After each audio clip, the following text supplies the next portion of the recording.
샬롬 제인에어 12번째. 남는 당당함이 있었다. 그래서 그를 바라보는 사람은 그런 것에 연연하지 않는 그의 모습에 영향을 받아 그 자신만만한 태도를 무조건 신뢰하는 것이다. 그가 또다시 말했다. 나는 오늘 밤 사람이 그리워서 더 놓고 얘기해 볼 잠이요. 그래서 당신을 부른 거요. 난로불과 상드리에에 그리고 파일럿도 마찬가지로 상대가 될 수 없거든. 모두 말을 못하니까 아델은 좀 낫지만 아직 내 말 상대가 되기에는. 물론 페어팩스 부인도 그렇소. 당신만 좋다면 알맞은 상대가 될 것 같은데. 당신을 처음 여기에 불렀을 때 몹시 놀랐소. 그리고 그 뒤로 당신을 거의 잊고 있었소. 다른 일 때문에 이런저런 생각을 할 겨를이 없었거든. 그러나 오늘 밤은 편하게 마음 먹기로 했소. 번거로운 생각은 떨쳐버리고 즐거운 생각만 하기로. 당신 얘기를 듣고 싶소. 당신이 어떤 사람인지 좀 더 알고 싶기도 하고. 그러니 말해 보시오. 나는 말 대신에 미소를 지었다. 하지만 만족하거나 순종적인 미소가 아니었다. 말해봐요. 그가 재촉했다. 무슨 말을요? 무엇이든 하고 싶은 얘기를 해보시오. 어떤 얘기를 하든 당신 자유니까. 그러나 나는 아무 말도 하지 않고 이런 생각을 했다. 아무 얘기나 짓거리고 뭔가 과시하기를 바란다면 잘못 짚었어요. 당신 벙어리요, 에어양? 나는 벙어리처럼 가만히 있었다. 그는 내 쪽으로 머리를 약간 갸우리더니 내 눈속을 파고들듯이 쳐다보았다. 말을 안 할 셈이요? 난처한가 보군. 그럴 만도 하지. 내가 좀 무례하고 지나친 요구를 했어. 에어 선생, 용서하시오. 사실 나는 오늘부터 당신을 아랫사람 취급하지 않기로 했소. 말하자면 20살 이상 나이가 많고 그에 따른 경험으로는 한 세기를 앞선 데다 따르는 우월함만을 내세울 작정이지. 그건 정당하니까. 아델이 자주 하는 말처럼 나는 그것을 꼭 지키겠소. 그래서 그 두 가지를 내세워 부탁하건대 무슨 얘기든 좀 해주시오. 한 가지 문제에 빠져 녹슨 모처럼 썩어가는 내 마음을 정화해달라는 말이오. 당신 얘기로. 그는 진심을 털어놓았고 자신의 부탁에 대해 해명했다. 그렇게까지 말하는데 모른 척할 수도 없었고 그러고 싶지도 않았다. 기꺼이 위로해 드릴게요. 진심이에요. 하지만 무슨 얘기를 해드려야 할지 잘 모르겠어요. 선생님께서 어떤 얘기에 흥미가 있는지 모르니까요. 물어보시면 성심성의껏 대답해 드릴게요. 그럼 먼저 하나 물어보지.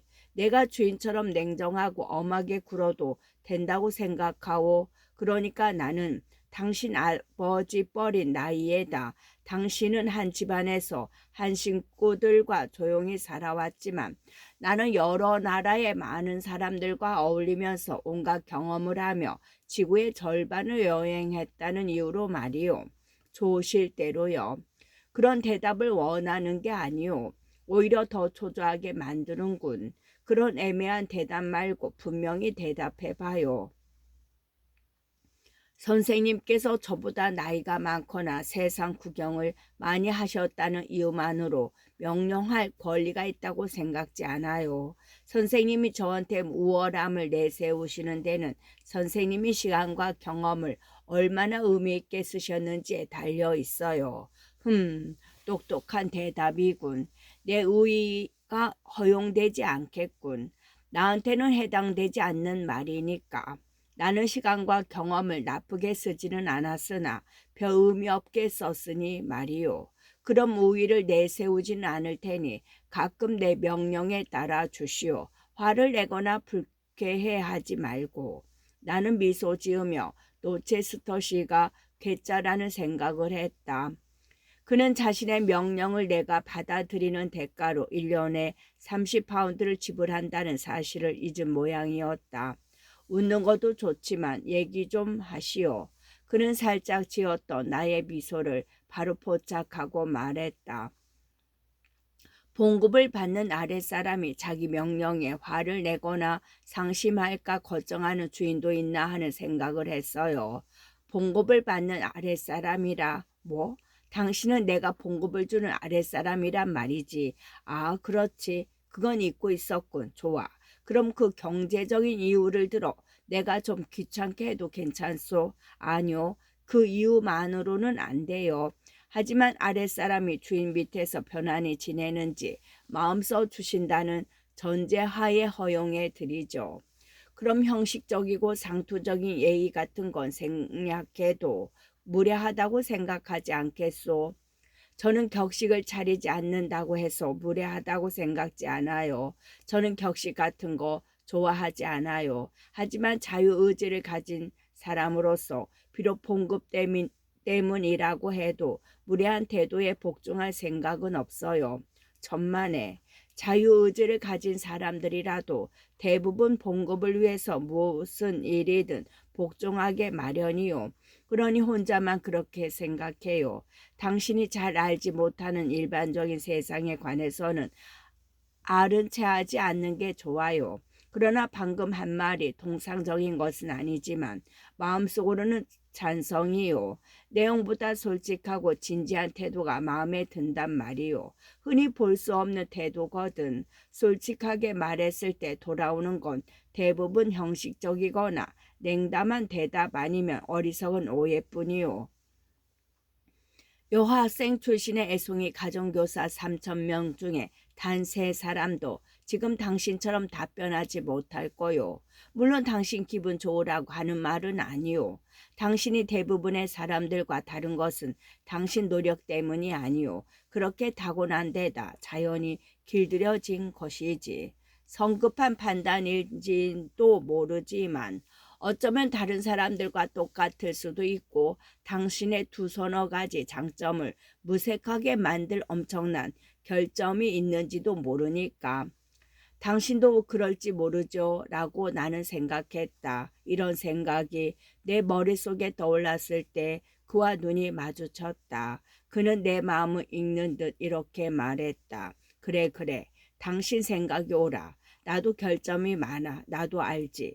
당신에게 변명하고 싶지 않아. 하느님께 맹세하건대 나도 다른 사람에게 엄격한 잣대를 들이댈 입장이 아니지. 남을 비웃거나 나무랄 저지가 못 되는 과거가 있거든. 진심으로 반성해야 할 지울 수 없는 일들이 있소. 나는 21살에 잘못된 세상으로 들어섰소. 아니 정확히 말하면 잘못된 세상으로 던져졌소. 세상의 모든 나약한 자들이 그러하듯이 모든 것을 불운과 역경 탓으로 돌리고 싶었소. 잘못된 방향으로 들어선 나는 결국 옳은 길을 찾지 못한 거요. 그러나 전혀 다른 사람이 될 수 있었는지도 모르지. 당신같이 착하고 좀 더 현명하고 순수한 사람 말이요. 난 당신이 소유한 마음의 평화와 깨끗한 양심 그리고 더럽혀지지 않은 추억이 부럽소. 꼬마 아가씨, 뒤없이 맑고 순수한 추억은 굉장한 보물이요. 그것은 화수분처럼 끝없이 펴낼 수 있는 삶의 활력제 아니겠소? 그것은 화수분처럼 끝없이 펴낼 수 있는 삶의 활력제 아니겠소? 18살 때 선생님은 어떠셨는데요? 그땐 좋았소. 아무리 더러운 구정물로도 더럽히지 않을 만큼 맑고 건강했지. 나도 18살 때는 당신과 같았소. 당신과 꼭 닮았지. 애초에 선한 사람으로 태어났지. 꽤 괜찮은 사람으로 말이요. 에어 선생. 그런데 지금의 나는 그렇지가 않소. 당신 눈에도 선한 모습이 보이지 않을 거요. 당신의 눈빛에서 그 정도는 눈치챌 수 있소. 조심하시오. 나는 당신 눈을 통해 당신 마음을 금방 알아챌 수 있으니까. 하지만 나는 맹세컨대 나쁜 사람은 아니오. 그렇게 생각하지 마시오. 못된 인간은 아니니까. 선천적인 성격이라기보다는 오히려 환경 때문에 돈 좀 있는 자들이나 필요한 자들이 흔히 그렇듯 온갖 경박스러운 향락에 빠진 죄인이요. 이런 고백을 왜 하는지 당신은 이해할 수 없을 거요. 앞으로 살면서 친구가 당신에게 비밀을 저도 모르게 덜어놓는 일이 종종 있을 거요. 당신이 자신 얘기를 잘하는 것이 아니라 남의 얘기를 잘 들어주는 사람이라는 것을 다른 사람들도 직감적으로 알아낼 거요. 또한 당신은 분별 없는 행동이나 말을 하는 사람을 멸시하거나 안 좋게 여기는 것이 아니라 타고난 동정심으로 대하리라는 것도 알게 될 거요. 그것을 겉으로 표현하지는 않더라도 충분히 위로나 격려가 될 것이요. 어떻게 아세요? 어떻게 모든 걸 알아맞힐 수 있죠? 난 다 알고 있어. 그래서 나는 일기를 쓰듯 거리낌 없이 말하는 거요. 당신은 내가 주어진 환경을 극복했어야 한다고 말하겠지. 그래야 했을 거야. 맞는 말이요. 이겨냈어야 해. 하지만 나는 그러지 못했어. 운명이 나를 내쳤을 때 냉정해져야 했던 나는 절망했고 자포자기한 나머지 타락해 버렸어. 그래서 어느 못된 바보 자식이 험한 욕설을 퍼부어 화가 나도 나는 그놈보다 낫다고 말할 수 없어. 나는 그 바보 녀석과 별반 차이 없다고 말할 수밖에 없어. 좀 더 굳은 마음으로 행동했더라면 좋았을 텐데 내 마음을 하느님은 아실 거요. 에어양. 잘못된 길로 들어서고자 하는 유혹을 받을 때는 후회를 두려워하시오. 후회는 인생의 독소요. 속죄하면 구원받을 수 있다던데요. 그렇지 않소. 개과천선한다면 모르지만 그럴 수도 있지. 완전히 새 사람이 될 수 있소. 아직 그만한 의지는 있으니까. 하지만 나같이 족쇄를 차고 무거운 짐을 짊어진 저주받은 자가 그런 생각을 한들 무슨 소용 있겠소. 게다가 행복이 나를 저버린 마당에 쾌락을 찾을 권리 정도는 있지 않겠소. 어떠한 대가를 치르더라도 나는 쾌락이나 쫓으며 살 거요. 그럴수록 선생님은 점점 더 타락할 거예요. 그럴지도 모르지. 그러나 달콤하고 늘 새로운 쾌락을 쫓는다고 해서 꼭 타락하라는 법이 있어. 꿀벌이 들판의 꽃에서 모은 야생 꿀처럼 계속 달콤하고 신선하게 남아 있을지도 모르지. 그건 가시가 돋치고 쓴맛이 날 거예요. 어떻게 알지? 당신은 맛본 적도 없으면서 꽤 진지한 표정이군. 상당히 심각한 얼굴이야. 당신은 이 카메오 머리처럼 그 문제에 대해 아는 것이 없지 않소. 그는 벽난로 위에서 카메오 조각을 집었다. 당신은 내게 설교할 자격이 없소. 세상 밖으로 나가 본 적도 없고 삶의 불가사의 따위는 전혀 모르는 햇병아리요. 저는 다만 선생님이 스스로 하신 말씀을 되풀이한 것뿐이에요. 실수는 후회를 불러오고 후회는 인생의 독약이라고 하셨잖아요. 실수라니. 번뜩 떠오른 생각이 실수라고 생각하지 않소. 이건 유혹이라기보다 영감이요. 포근하게 마음을 달래주지. 그건 분명해. 자, 그것이 다시 머리에 떠오르는군. 악마는 아니오. 분명히 빛나는 전사의 옷을 입고 있거든. 이처럼 아름다운 손님이 내 마음속에 잦아들 때는 공손히 받아들여 한다고 생각하오. 믿지 마세요. 그건 진짜 전사가 아니에요. 다시 말하지만 그걸 당신이 어떻게 안다는 거요? 당신은 무엇을 근거로 타락 전사와 신이 보낸 사자를 그리고 인도하는 자와 유혹하는 자를 구별할 수 있단 말이요. 그 생각이 마음속에 다시 떠올랐다는 말씀을 하셨을 때 괴로워하던 선생님의 표정을 보고 판단했어요. 거기에 귀를 기울이면 반드시 더욱 비참해지실 거예요. 천만에. 그건 세상에서 가장 좋은 신탁을 전하는 거요. 그리고 덧붙여서 말한다면 당신은 내 양심의 보호자가 아니니까 걱정할 것 없소. 자, 들어오시라. 아름다운 방랑의 전사여.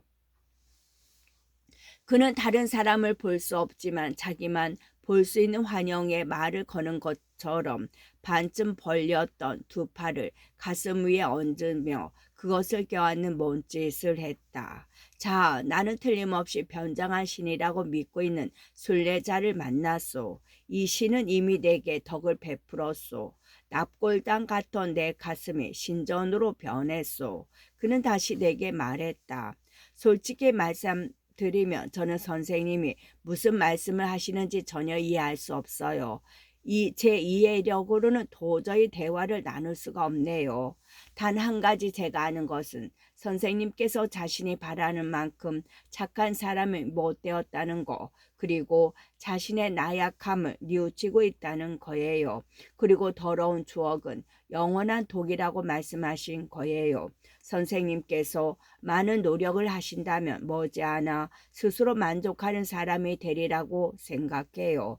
그리고 오늘부터라도 생각과 행동을 바로 하겠다는 결심을 하고 행동한다면 몇 년 후에 즐겁게 회상하실 수 있는 새롭고 깨끗한 추억들을 갖게 될 거예요. 바로 그렇소. 그 말대로요. 에어 선생.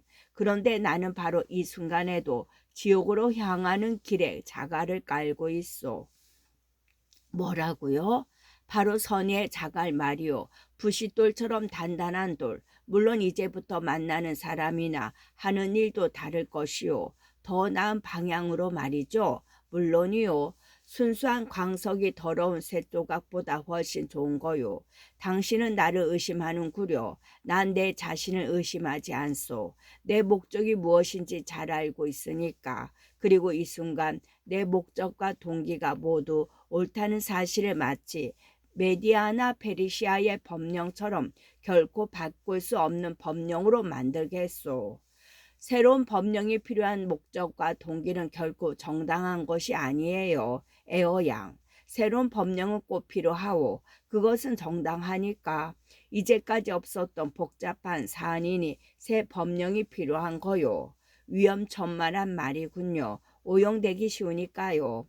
경구를 잘 쓰는 현자로군 그래. 그러나 난 우리 집 수호신께 제대로 오용하지 않겠다고 맹세할 수 있어. 하지만 사람은 누구나 실수할 수 있어요. 그야 물론이지. 나도 그렇고 당신도 그렇소. 그런데 그게 어쨌단 말이요. 사람에게 실수하기 마련이므로 하느님이나 전능하신 분께 맡겨야 할 힘을 자신이 쓰려고 들어서는 안 된다는 거예요. 무슨 힘을? 세상이 인정하지 않는 이상한 행동을 두고 이것이 옳다고 정당화하려는 힘 말이에요. 이것이 옳다. 바로 그거요. 나는 그 말을 찾고 있었소. 그럼 그 행동이 옳은 것이기를 바랄 뿐이에요. 나는 의자에서 일어나며 말했다.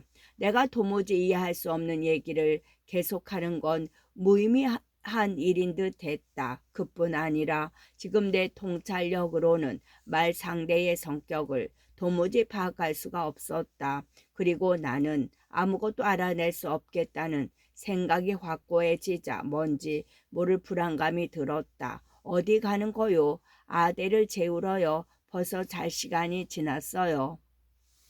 스핑크스의 수수께끼 같은 얘기를 하니까 내가 무섭소? 네, 정말 수수께끼 같아요. 그러나 명확히 알아맞히기 힘들어서 그렇지 무섭지는 않아요.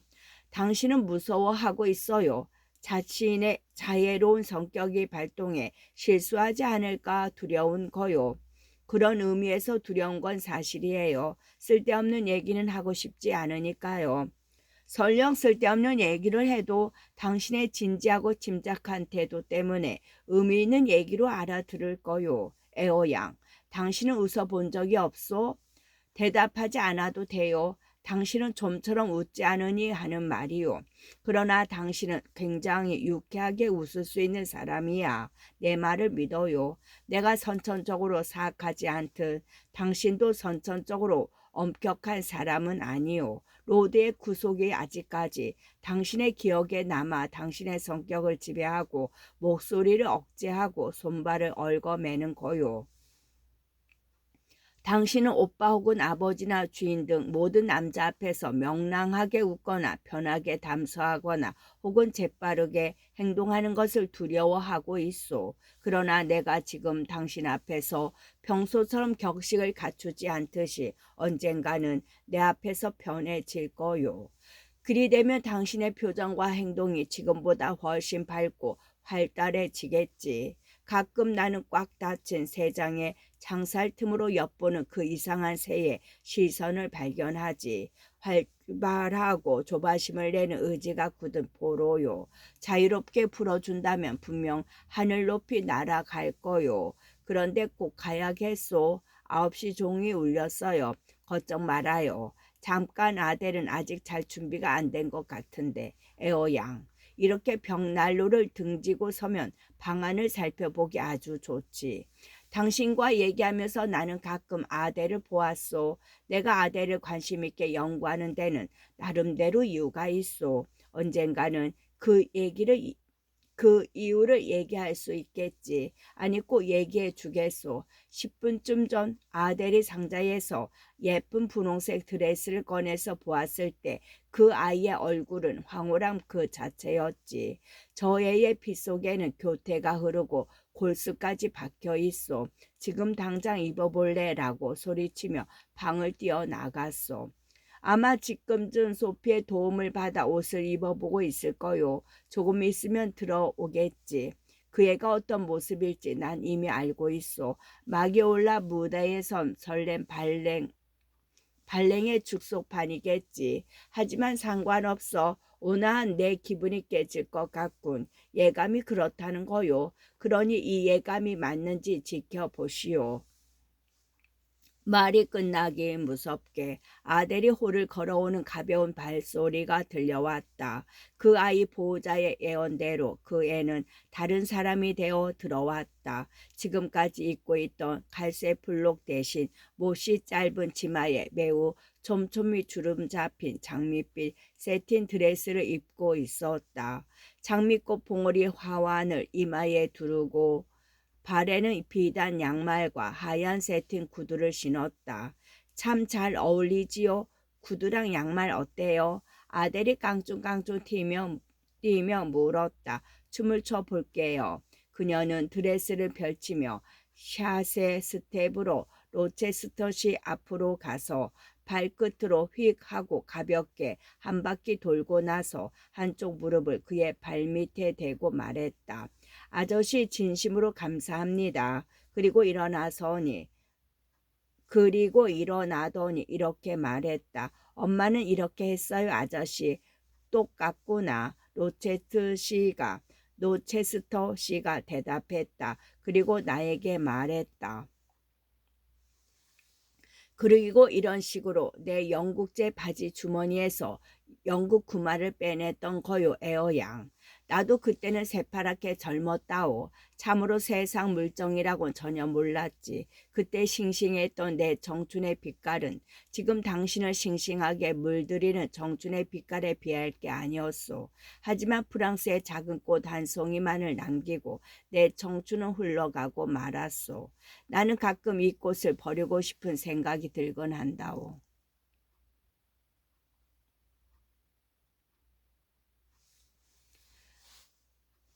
하지만 프랑스의 작은 꽃 한 송이만을 남기고 내 청춘은 흘러가고 말았소. 나는 가끔 이 꽃을 버리고 싶은 생각이 들곤 한다오. 금가루만이 거름이 되는 종류라는 걸 알게 된 지금은 그 꽃을 좋아할 수 없지. 지금처럼 좋아 같을 때는 더더욱 그렇소. 나는 크고 작은 많은 죄도 한 가지 선행을 하면 모두 속죄된다는 로마 가톨릭의 교리를 따라 아들을 키우고 있어. 그 이야기는 때가 되면 모두 말해주리다. 어서 가서 주무시오. 제15장. 노체스터 씨는 약속대로 나에게 그 이야기를 들려주었다.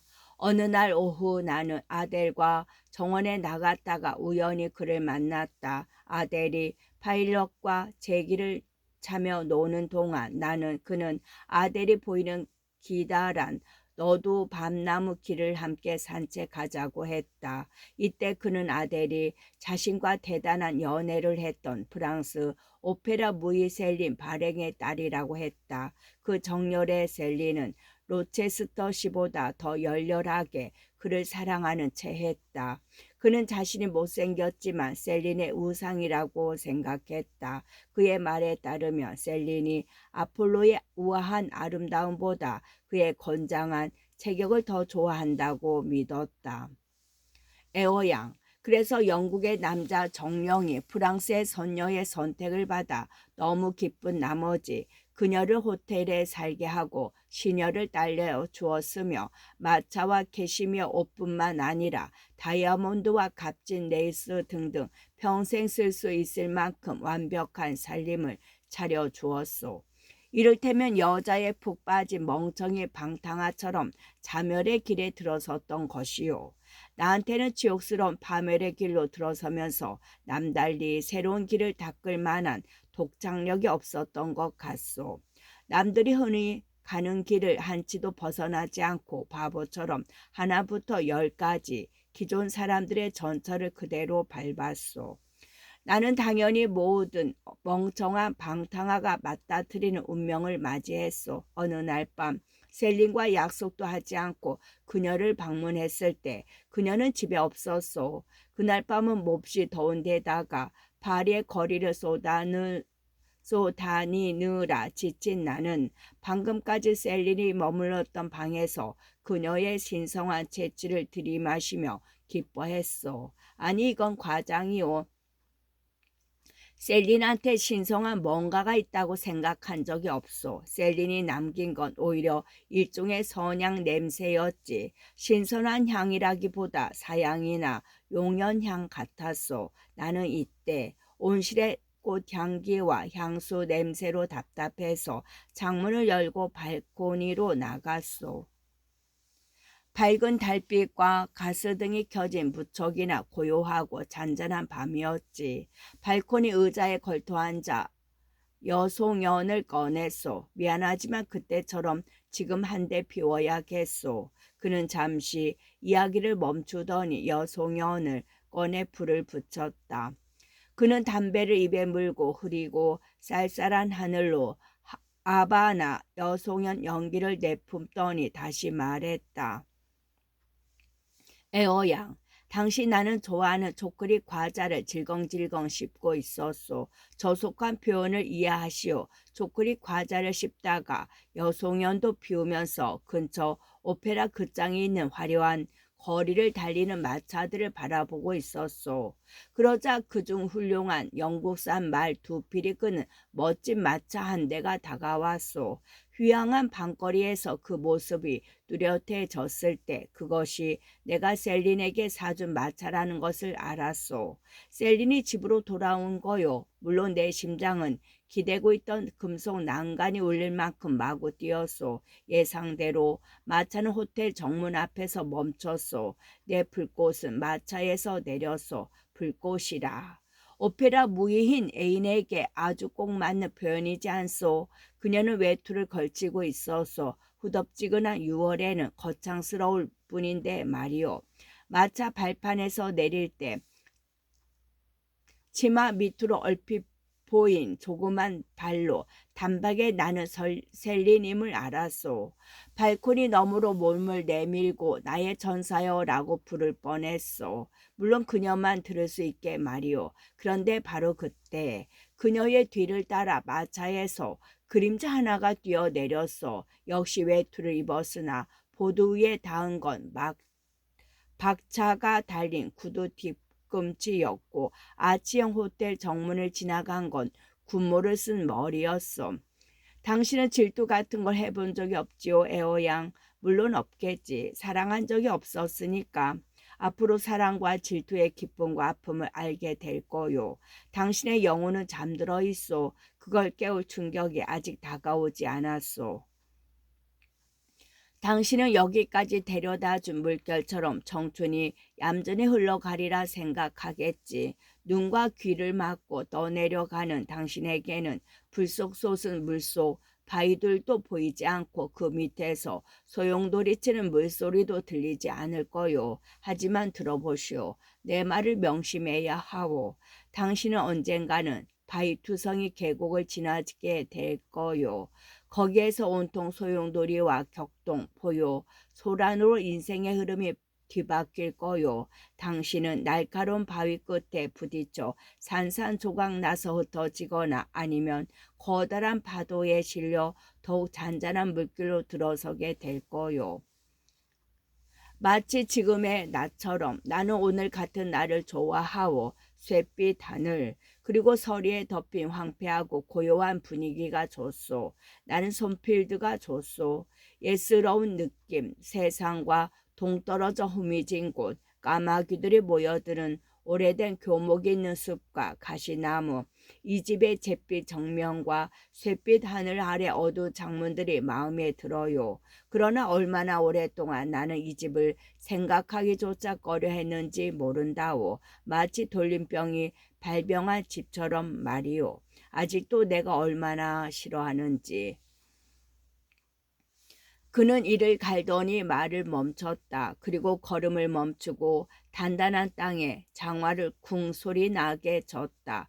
갑자기 무슨 언짢은 생각이 그를 짓눌러 한 걸음도 떼지 못하게 꽉 붙들고 있는 것 같았다. 우리는 너도 밤나무 길을 같이 올라가고 있었다. 저택의 정면이 보였다. 그 전에도 그 후에 본 적 없는 중후의 눈빛으로 그는 흉벽을 노려보았다. 고통, 수치, 분노, 초조, 중호, 혐오 이런 것들이 그의 검은 눈썹 및 큰 눈동자 속에서 격렬하게 싸우는 것 같았다. 어느 편이 이길지 알 수 없는 치열한 싸움이었다. 그러나 또 하나의 다른 감정이 솟구쳐 승리를 거뒀다. 냉정하고 엄격한 눈빛이 격한 감정들을 누그러뜨리고 그의 낯빛은 화석처럼 만들었다. 그는 계속 말했다. 에어양, 나는 방금 침묵하는 사이 내 운명과 결판을 지었소. 운명의 신이 저 너도 밤나무 옆에 서 있었소. 포레스의 광야에서 맥베스가 만난 그 늙은 마녀 말이오. 마녀는 손필들을 좋아한다고라고 손가락을 저들며 묻더군. 그러더니 허공에 경고문을 썼소. 그건 저택 정면 2층과 아래층 창문 사이 이쪽 끝에서 저쪽 끝까지 무시무시한 그림 문자 형태로 지나갔소. 할 수만 있다면 좋아해봐. 용기 있다면 좋아해봐. 나는 좋아하고 말고 라고 대답했소. 좋아할 용기가 있지. 그리고 나는 내가 한 말을 반드시 지킬 거요. 그는 풀이 죽어 덧붙였다.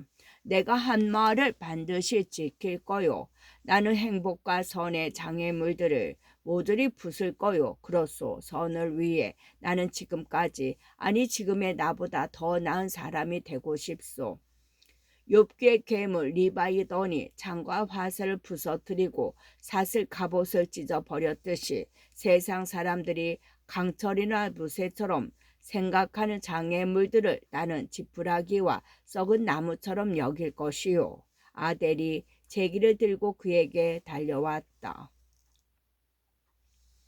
저리가 가까이 오지마. 소피한테나 가란 말이야. 그가 무섭게 소리쳤다.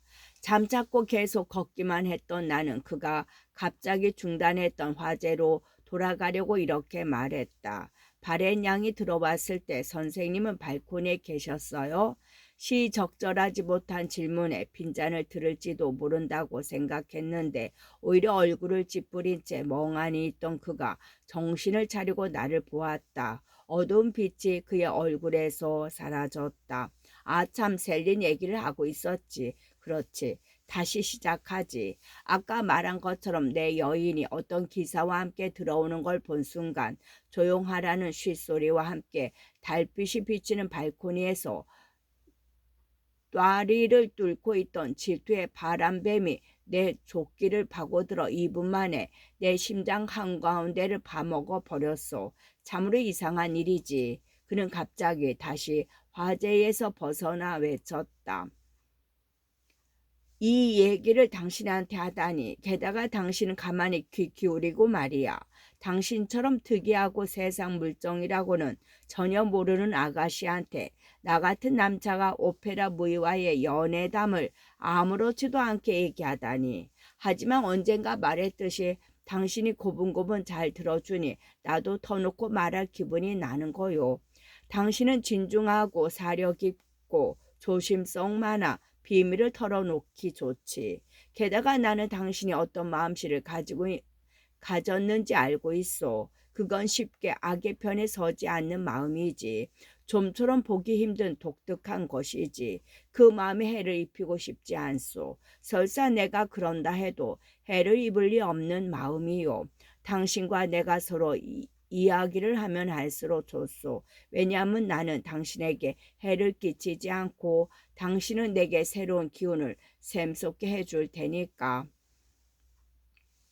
그는 이처럼 주제를 벗어났다가 다시 본론으로 돌아왔다. 나는 발코니에 계속 있었소. 두 사람이 틀림없이 셀린의 방으로 들어올 거라고 생각했지. 숨자. 그리고 나는 창문 안으로 손만 살짝 넣어 안이 들여다 보일 정도의 틈만 남기고 커튼을 쳤소.